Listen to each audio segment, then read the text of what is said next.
pessoal, meu nome é Gibran e hoje vamos mostrar uma matéria do radialista e jornalista Ubiratã Camilo sobre uma fuga ocorrida na penitenciária agrícola Dr. João Chaves no final da década de 80. Mas antes iremos fazer um pequeno retrospecto sobre a colônia penal e agrícola Dr. João Chaves. A penitenciária agrícola Dr. João Chaves, ela foi inaugurada no bairro Potengi, que fica na zona norte da capital do Rio Grande do Norte, Natal. Nesse recorte de jornal você pode ver a notícia sobre a inauguração da penitenciária. Inclusive também tem a notícia da inauguração da energia elétrica na cidade de Lages. E também tem a notícia da inauguração do colégio Wilson Churchill. E por fim, esse recorte de jornal que tem a data de 11 de janeiro de 68. Então, por sua vez, a colônia agrícola Dr. João Chaves ela foi inaugurada um dia antes, ou seja, 10 de janeiro de 1968. Um dos primeiros problemas da inauguração do presídio Dr. João Chaves foi exatamente a invasão de vários terrenos ao entorno do presídio. Então, em suma, que vocês fiquem aqui bem ligados, várias daquelas casas ali é fruto de invasão de terra. Vale salientar que quando o presídio foi inaugurado, ele passou por volta de 1 ano e meio para começar a funcionar. Nesse meio tempo, nesse meio período, começou a ter várias fugas no antigo presídio que ficava situado no bairro de Petrópolis. Nesse recorte de jornal, podemos ver um tal de Abel. Ele era um dos maiores ladrões de carro da capital. E ele conseguiu êxito no antigo presídio que ficava em Petrópolis, praticamente no centro de Natal. Veja nesse recorte de jornal a necessidade da transferência dos apenados que estavam no presídio de Petrópolis, que era chamado de Pardieiro, para a penitenciária agrícola Dr. João Chaves. Finalmente, no dia 1º de julho de 69, como eu falei agora, praticamente 1 ano e meio, foram aí recambiados os primeiros, como eles colocam aí nesse recorte de jornal, os primeiros hóspedes da colônia Dr. João Chaves. Nessa matéria a gente vê exatamente quando foi transferido os 30 primeiros apenados para o presídio. O primeiro diretor, Juvenal Andrade de Souza, e a alimentação dos presos, a alimentação dos apenados era fornecida pelo quartel da Polícia Militar. A primeira mulher reclusa na João Chaves foi Isolda Costa Fernandes. Ela foi presa por subversão, que nesse período, que ele ficou entre 64 e 85, era o período da ditadura militar. E caso você fosse expor pensamentos contrários ao governo ou ao regime, você era considerado subversivo. E ela foi presa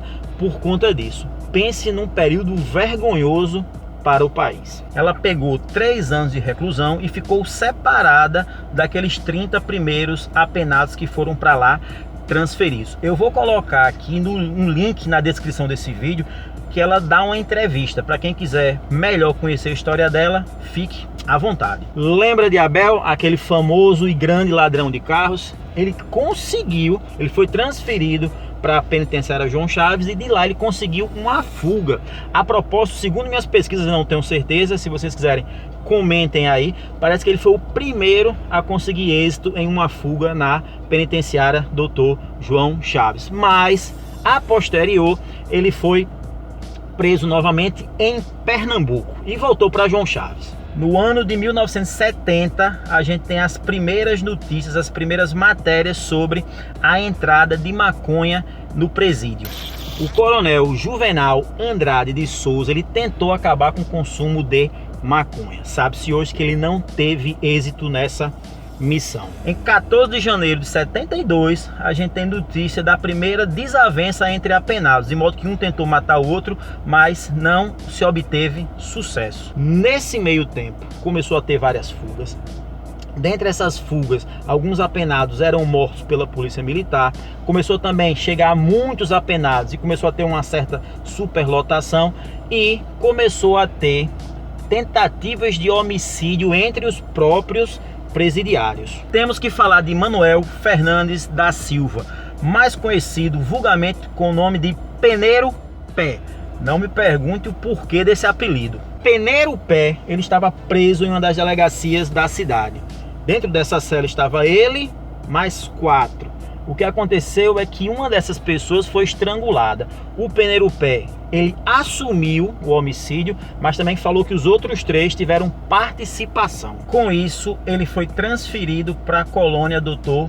João Chaves. E no ano de 78, ele comete o primeiro homicídio dentro desse complexo penitenciário. Pelas minhas pesquisas, foi o primeiro homicídio que ocorreu dentro da colônia penal Dr. João Chaves, mas eu posso estar enganado.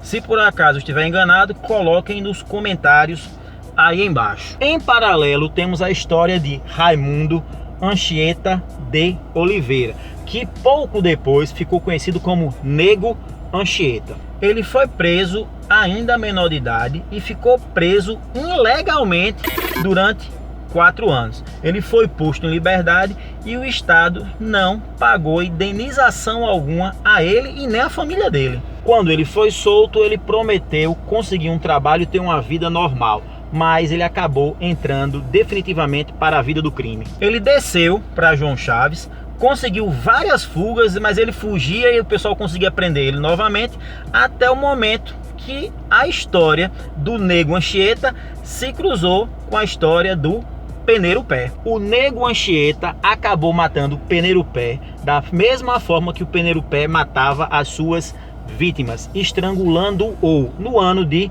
81. Eu não consegui encontrar que fim levou o Nego Anchieta. Quem souber, de novo, como eu estou sempre aqui falando, coloca aí nos comentários. Daí em diante, da década de 80 completa, começou as carnificinas, as fugas, e inclusive foram surgindo os nomes famosos até hoje na crônica policial da cidade de Natal, como Paulo Nicásio da Silva, mais conhecido como Paulo Queixada. Só que isso aí é história para outro vídeo. O complexo ele foi desativado em 2006, mas lá ainda funciona uma parte que é exatamente só para as mulheres, que é a ala feminina. Em 2010 foi construído um complexo cultural, que é chamado Complexo Cultural da Zona Norte, e ele é administrado pela Universidade Estadual do Rio Grande do Norte. Hoje eu vou postar uma matéria do radialista e jornalista Ubiratã Camilo sobre uma fuga que aconteceu lá no dia 30 de outubro de 87. É do nosso conhecimento que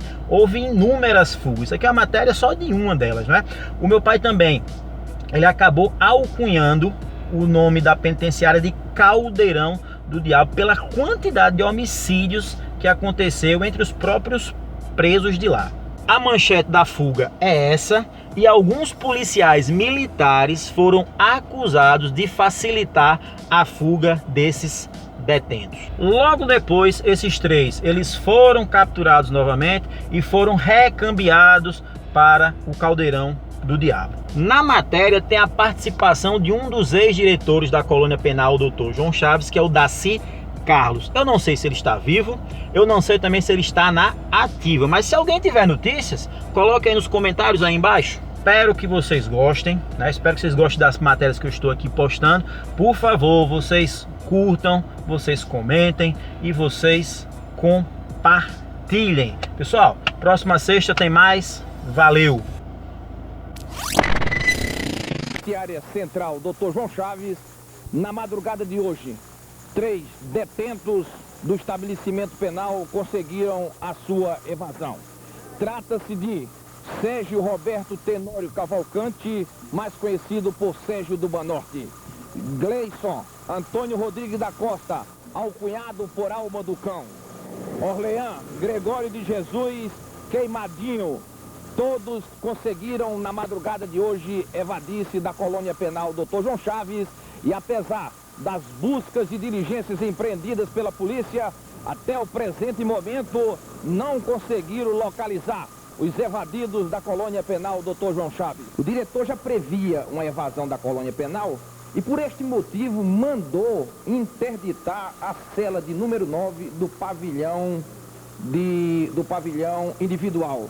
Doutor Daci, como é porque o senhor tomava conhecimento de que haveria uma tentativa de evasão e não mandou mais agentes para esse setor?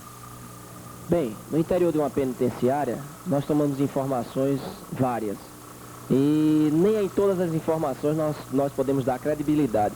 Uma dessas informações eu tive que dar credibilidade.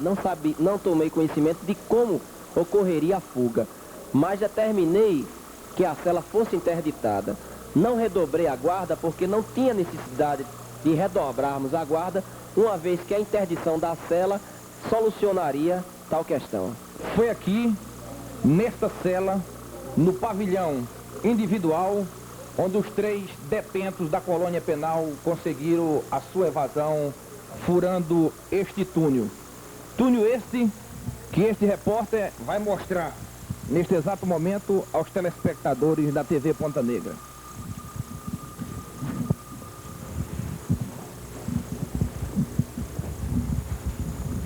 Olha aqui, ó. Aqui eu vou embora, viu? Aqui dá mais de 2 metros, aqui eu vou embora. Vou pedir inclusive a ajuda de vocês para me puxar, porque eu não estou conseguindo subir, ó. Aqui dá mais de 2 metros, tá vendo? Foi por aqui que eles conseguiram sair e chegar até o campo de futebol. Utilizaram essa marmita com esta tampa para fazer as escavações. Tiraram ainda o cadeado, abriram o cadeado, conseguiram entrar nesta cela e se evadiram. Os 3 policiais que estavam de serviço, ou 4 policiais, se encontram recolhidos na 4ª Delegacia de Polícia. Foi daqui, deste buraco, que os 3 apenados saíram depois de ter feito o túnel na cela. Posteriormente, eles se deslocaram até ali, onde voltaram a cavar novamente e sair na casa do eletricista da colônia penal. Fato interessante, deixaram calção e um ferro na casa.